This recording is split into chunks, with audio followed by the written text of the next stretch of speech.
Welcome to Gomez world. இன்றைக்கி என்ன ரெசிபினா சிவப்பு முளக்கீரை பருப்பு கடையல்.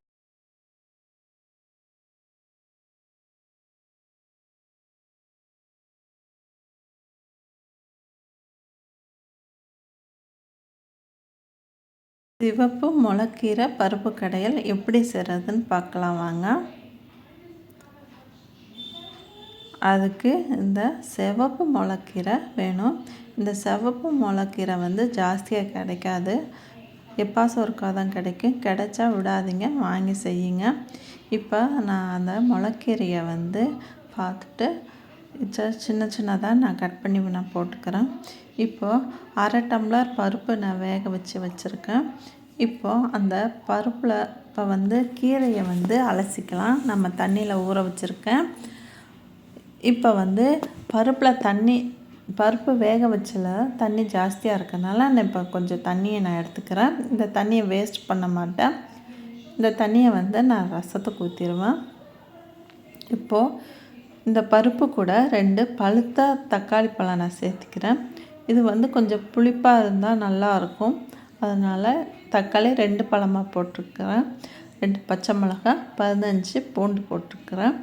இப்போ இந்த முளக்கீரை கண்டிப்பாக இந்த முளக்கீரை கிடைச்சா விடாதீங்க, கண்டிப்பாக வாங்கி செய்யுங்க.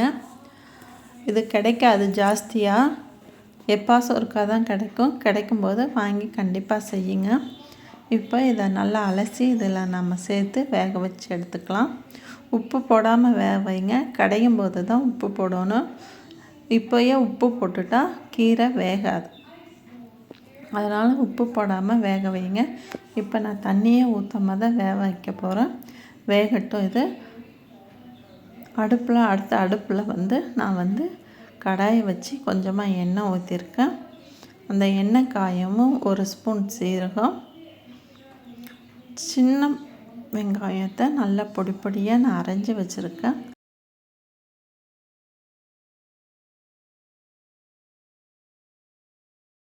இந்த சின்ன வெங்காயம் தான் இதுக்கு நல்ல டேஸ்ட்டாக இருக்கும். இப்போது இந்த வெங்காயத்தை நல்லா வதக்கி எடுத்துக்கலாம். இப்போ பாருங்கள், இது தண்ணி எந்த அளவுக்கு தண்ணி விட்டுருக்குன்னு. இந்த சின்ன வெங்காயம் நல்லா வதங்கின பிறகு நாம் இந்த கீரை கூட சேர்த்துக்கலாம். இப்போ பாருங்கள், அந்த கீரை கலர் பார்த்திங்களா, அந்த தண்ணியே இந்த அளவுக்கு கலர் மாறி இருக்குன்னு பாருங்கள். இந்த கீரை இந்த மாதிரி கீரையை பருப்பு கடைஞ்சி பசங்களுக்கு கொடுங்க.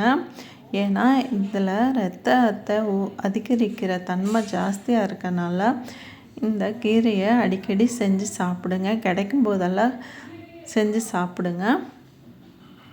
இப்போ நான் சின்ன வெங்காயத்தை சேர்த்துட்டு நல்லா வெந்துடுச்சு. இப்போ நல்லா தண்ணி சுண்டி வெந்துடுச்சு. இப்போ கடையிறதுக்கு ரெடி ஆயிடுச்சு இந்த கீரை. இப்போ உப்பு சேர்த்து நான் 1/2 ஸ்பூன் உப்பு சேர்த்து இப்போ நான் கடைஞ்சி எடுத்துக்கிறேன். நிறைய பேர் என் வீடியோஸ் பார்க்குறீங்க, சப்ஸ்கிரைப் பண்ணிவிட்டு பெல் பட்டன் அமைக்கிட்டு பாருங்கள். அப்போ தான் நான் போடுற வீடியோ உங்களுக்கு உடனுக்குடனே கிடைக்கும். இதில் 1 ஸ்பூன் நெய் ஊற்றி சாப்பிட்டா அப்படி இருக்கும். நான் போடுற வீடியோவை ஃபுல்லாக பாருங்கள். நான் சின்ன சின்ன டிப்ஸு தருவேன், அது உங்களுக்கு யூஸ்ஃபுல்லாக இருக்கும். இது மாதிரி வீடியோஸ்க்கு என் சேனலை லைக் பண்ணுங்கள், ஷேர் பண்ணுங்கள், கமெண்ட் பண்ணுங்கள், சப்ஸ்கிரைப் பண்ணுங்கள். தேங்க்யூ ஃபார் வாட்சிங்.